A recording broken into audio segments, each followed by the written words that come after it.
Have you given time and thought about what you'd do if you had an unexpected blowout on your Alpine while on the road?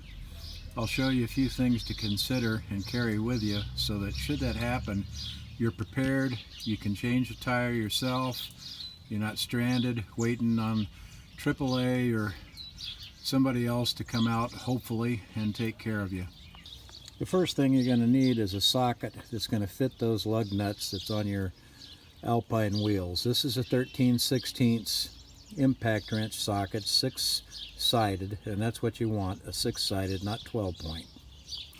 Let's verify that we actually have the right socket for the lug nut installed, and as you can see, there's no slop, no motion. 6-point socket fits the 6 points on the hex nut very good, and it's a 1/2-inch drive. Next, you'll want to have a 6-inch extension with you, 1/2-inch drive. This gives you a little clearance to get your hands away from the hub and the tire and everything else when you go to loosen those lug nuts. You can get the job done with a 1/2-inch ratchet, such as what I've got right here. This is an old one I've had for probably 40 years, made by Craftsman. Any one of them will do, Snap-on, even the stuff at Walmart is just about as good these days. And lastly, when you go to put that new spare tire on, you want to have a torque wrench with you that's in foot-pounds. This is a 1/2-inch drive so that it'll fit the extension and the socket that I carry, and it goes up to 200 foot-pounds. It's adjustable, and I bought this one at Harbor Freight. And some folks will smirk at Harbor Freight tools, but I found this Harbor Freight torque wrench to be as accurate as the 3 Snap-on torque wrenches that I carry. And of course, you can't change your blown tire if you're not carrying a spare tire. So you want to make sure that your Alpine actually has one there, and that you actually know how to lower that spare tire and get it down and unhooked from the cable that pulls up on it.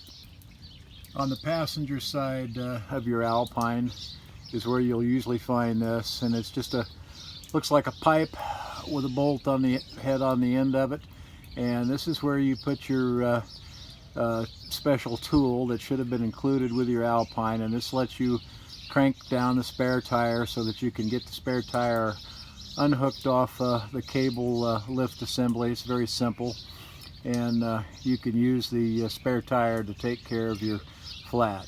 And of course, before you make that trip, you did check that spare tire and make sure it's inflated properly.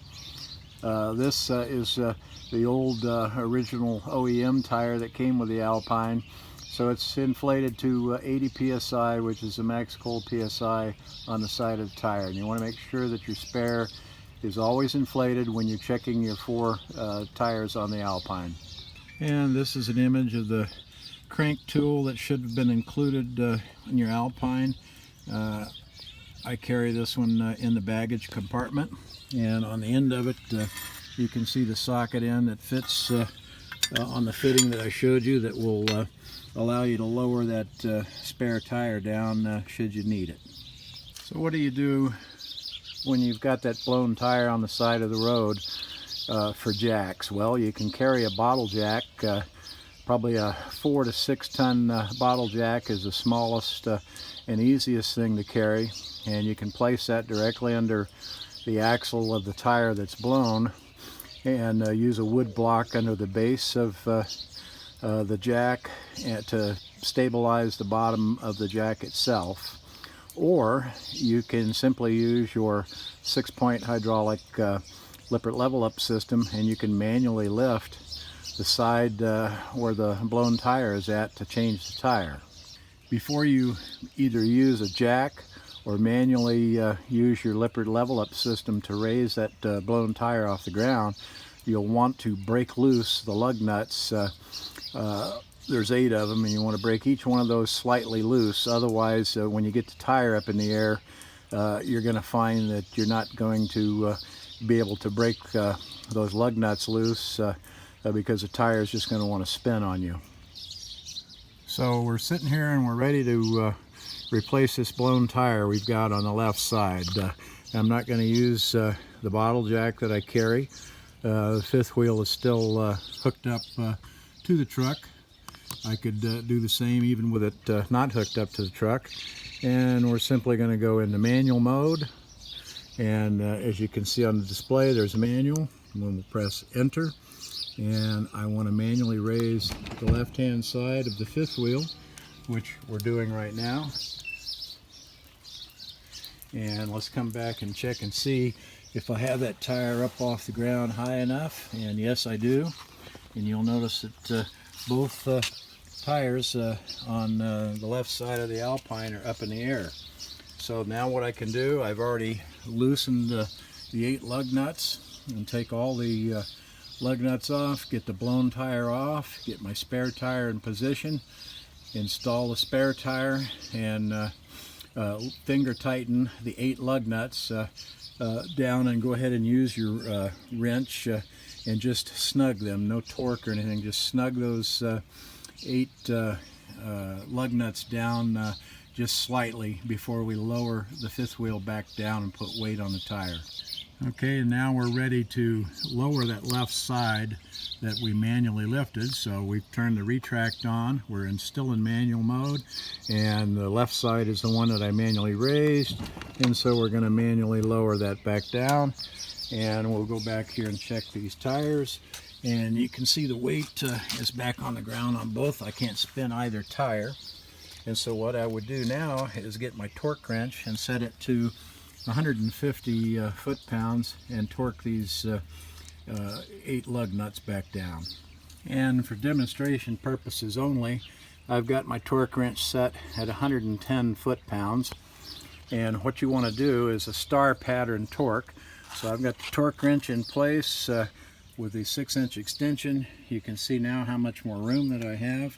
And we'll go ahead and apply strength, and you can hear that torque wrench click, and that indicates I've reached the value. And what I would want to do is a star pattern, and I would come down to this lug nut next, and we're trying to do this one-handed and not bust a knuckle. But so now we're on the next one, and you can see that one is torqued, and then we'll come up here and we'll do the same thing, and you repeat this until all 8 lug nuts are torqued.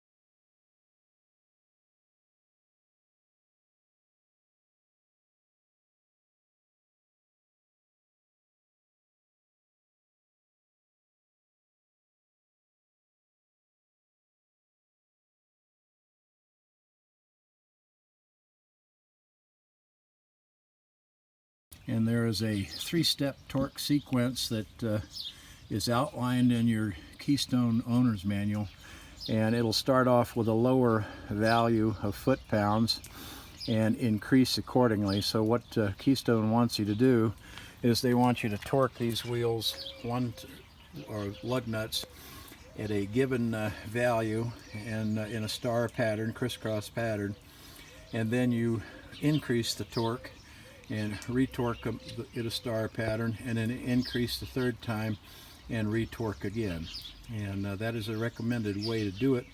If you use the 3-step pattern and torque the lug nuts as outlined in your Keystone manual, I have never had one of these lug nuts loose after thousands of miles of traveling.